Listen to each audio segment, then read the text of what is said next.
psilocybin can be contrasted to any compound. It's different from all other compounds, including all other psychedelics. Psilocybin is very interesting and should be studied more deeply because it does things that are quite miraculous, that are very close to the surface. In other words, ordinary scientific methods of research, I think, could get at some of this.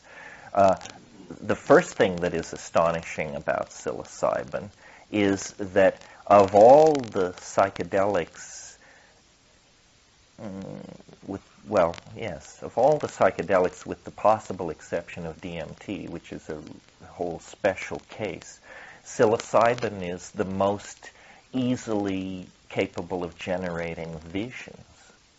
And that fascinated me. I took a lot of LSD, and I was really hyped for LSD. I had read, I was waiting, I was fully informed and prepared by the time I got to my first LSD trip, and I was somewhat puzzled by it. It did completely take me apart, and I thought many strange things and had many insights, but I had thought that it would be like the Havelock Ellis description, the ruined cities dripping with jewels, the vast jungles, the strange machinery, all that. Later I discovered that by smoking good Bombay black hash on LSD, you can sort of coax that into existence. But an easier thing is psilocybin. Psilocybin just causes you to hallucinate furiously. And I don't understand how people can take this so casually. I mean, maybe we need to talk about the taxonomy of hallucination. When I say hallucination, I'm not talking about the walls breathing or something like that. I'm not even talking about those little things that look like fans that go that are on, like, that cover everything like wallpaper, you know, when you open your eyes. I mean, those are hallucinations of some sort. I think they're called hypnagogia or eidetic phosphenes or something, but that's all in the visual pathway. That's about the eye. What I'm interested in at that point is not the eye, but the mind. And on psilocybin, my God, you know, red velvet draperies are raised to an enormous organ tone, and then you just sail off into the most grandiose and extravagant architectonic unfoldment. I mean, there are no words for it. You don't know whether you're in a cyber remake of Chartres Cathedral, or you're inside somebody's television set, or you're walking around inside some kind of organism from Arcturus, or what is going on. And after a good psilocybin trip, you know, your eyes are like bugging out of your head. I mean, you have spent, it's like going to Upper Madison Avenue with money in your pocket. You have just been looking and looking and looking for hours and hours. And this stuff, before I got, or as I was getting into all this, my interest was Jungian psychology and art history. The fields which set you up for being able to recognize motifs, trace them through time, and understand how the various art movements of whatever centuries you're looking at fit together, and plus a deep faith in the archetypal foundations of human imagery and so forth. None of that was there. It was, as I said, a Niagara of alien beauty. It was beyond anticipating. It was that I, Joe Nobody, in an hour, seemed to be seeing more art of higher quality than the human family had produced in the last 1,000 years. And for me, it was, first of all, an absolute aesthetic ecstasy to see that much stuff, to hit the main frame, and then say, oh, I see, so this is what they're talking about, not all that babbling about looking at the folds of your trousers and, but this is something. I mean, this is civilization-shattering stuff. I don't see how they keep the lid on it. And I still don't see how they keep the lid on it. However, that, it turns out, is not the most interesting, or, well, it may be the most interesting. It is not the most unique feature of psilocybin. Without doubt, in my mind, the most unique feature of psilocybin is that it speaks. It speaks in your native tongue. And that is absolutely confounding to the rational mind. I mean, that's what makes a believer out of most skeptics. Because, drugs, of course, you can imagine that a drug would mess with your mind and you would see strange things. That doesn't seem too over the top. But that you could take a drug that would drop a heavy hand on your shoulder and say, my friend, there are a few things you need to understand. Number one. Number two. Meanwhile, you're bursting into tears, you're reacting furiously because it's right. It's wiser than you could have possibly imagined, and it knows you better than you know yourself. And it's not wasting time. It's cutting to the chase. And this is astonishing to me. Who's in there? Who's in there? Is it the mushroom? Is it just straightforwardly that this thing growing on a cow pie in the pasture somehow has the capacity to unfold itself in my mind and lecture me on quantum physics, art history, the history of the galaxy, the destiny of the species, or what is going on there exactly? When someone tells you stuff you've never heard before, as fast as you can take it in, the only mode we know for that is conversation. And so you must assume you're having a conversation with someone at that point. And the information is, so puzzling. I mean, I believe that on a good psilocybin trip, you not only see things no one has ever seen before, but what you're seeing, no one will ever see again. That's how big it is in there. It is beyond the ken of the human imagination. Why is it like that? Well, that's a very interesting question. Rupert says, I mean, this is just a stab at it, that these molecules not only give trips, they record them.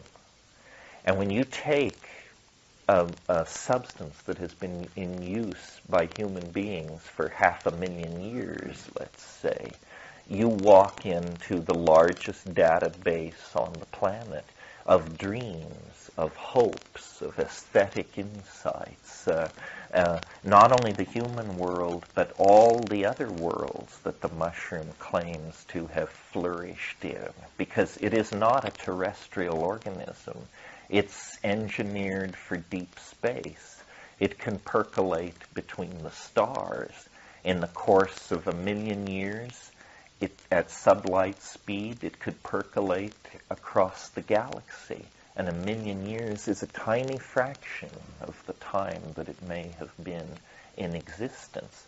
The miracle is that it will have anything to do with us, that it is a being so enlightened, so unperturbed, that it will actually stop whatever it's doing and talk to you. And you have the feeling when you're dealing with it, it's totally claiming all of your attention, but you have the feeling that it is something much more like the Bell, the ITT International Phone Net or something, that many of these conversations are going on. And it will answer any question you can ask. The bigger you can frame it, the easier it is for it to answer it.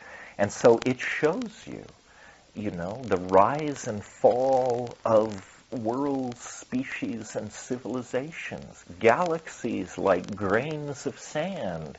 I mean, it says, been there, done that. It's all here. And so I think that the Gaian mind produces these things, and that they are like pheromones.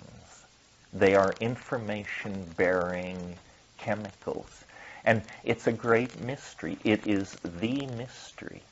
I have scoured this planet, done yoga, done this, done that, scratched pentacles in sand, made monstrous offerings at crossroads under the dark of a scorpionic moon, done it, been there, all that stuff. Nothing works. It's all horseshit. Nothing works except this.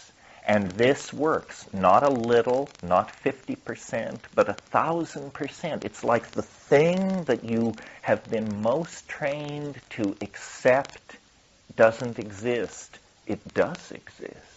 They were wrong. They lied to you for some weird reason. This is the secret which is not supposed to be told. And why I can tell it, I'm not sure. Nobody ever came to me and said, you mustn't. You're part of the brotherhood. You're an initiate. You must keep silent. Nobody ever said that to me. And I've never been initiated by anybody particularly. I learned this stuff by reading the Boston Museum botanical leaflets and then, putting tummy on the line. And it's a secret which dwarfs the enterprise of human history. And all that is required for you to be a part of it is a simple act of courage. Nobody goes to the ashram at 9 o'clock in the morning with their knees knocking in terror and dread at what they know is about to sweep over them. That's because yoga doesn't do that. Nothing puts you on the line like this does, because this is what you say you want. It's easy to be on the spiritual path. You just try one screwy thing after another and go forward. But when you arrive at this level, the name of the game changes. You sought the answer, you got it. Now what are you going to do with it? It's terrifying to me. I have no doubt that if I wanted to be the monk on Cold Mountain and go up into the mist and chop wood, and every once in a while the village people every year or two would say, oh yes, he's still up there, we glimpsed him naked in the snow, he lives in a cave. I could do that. But the price you pay when you finally find the tool of ultimate transcendence is that you will become incomprehensible to your fellow human beings, because they are not where you are. They are caught up in the idols of the tribe. They live in the anthill. They're worrying about, the oil leaks in their Jaguar. And but it's a different thing. All other spiritual disciplines drive with the accelerator to the floor. That's how you do it. When you come to psychedelics, suddenly there arises a great interest in locating the brakes. The brakes become all important because you can now proceed at whatever rate you wish. It's no longer what Baba says or when the next workshop by Dr. So-and-so is held. It's now you have been given the power to move as far and as fast into this dimension as you want. And the joys are absolutely real, and so are the risks. We don't know what the limits of the human mind are. We don't know how much you can gaze upon and still, play any role in the social community. I mean, I'm a graduate of the H.P. Lovecraft school of this stuff. You know, there are some truths too bizarre for the mind to even brush against. And I've had that feeling with the mushroom. I mean, sometimes because we have dialogues, Hasidic, great raving Hasidic dialogues, and one of the things I have said to it at times is, show me yourself. Show me what you are, not for the talking monkeys. Show me what you are for yourself. And it's terrifying. I mean, the temperature drops about 15 degrees in about 15 seconds, and there's a low organ tone, and black draperies begin to rise. And after about 2 minutes of this, you just say, that's enough, thank you, of what you are for yourself. Let's go back to the dancing mice, the cheerful Paisleys, my relationship, and what we think about human history, but no more, because it is beyond comprehension. It's the real thing, folks, what all these people were talking about on the mountains, in the cave. And the strange thing is, it's among us. It's completely among us, and can be pursued by anybody, by any free-thinking human being. And I don't ultimately know what it means. Out of it, it's given me, I believe, a complete map of human history. That's the equivalent of trading a knife and a can of sardines to a starving Witoto in some baboon asshole outpost on a river. It meant nothing to it to give me a complete map of human history and a new vision of higher mathematics. They've got trade goods like that lined up from here to Hosanna. And so it's just all about, what you are willing to ask for. I don't know what it means. I don't believe in believing. I don't believe in drawing conclusions. But I do believe that life is a staggering opportunity for adventure. I mean, people who are complaining that things are too dull haven't the faintest notion of how weird it can get in a hurry, if that's what you're interested in.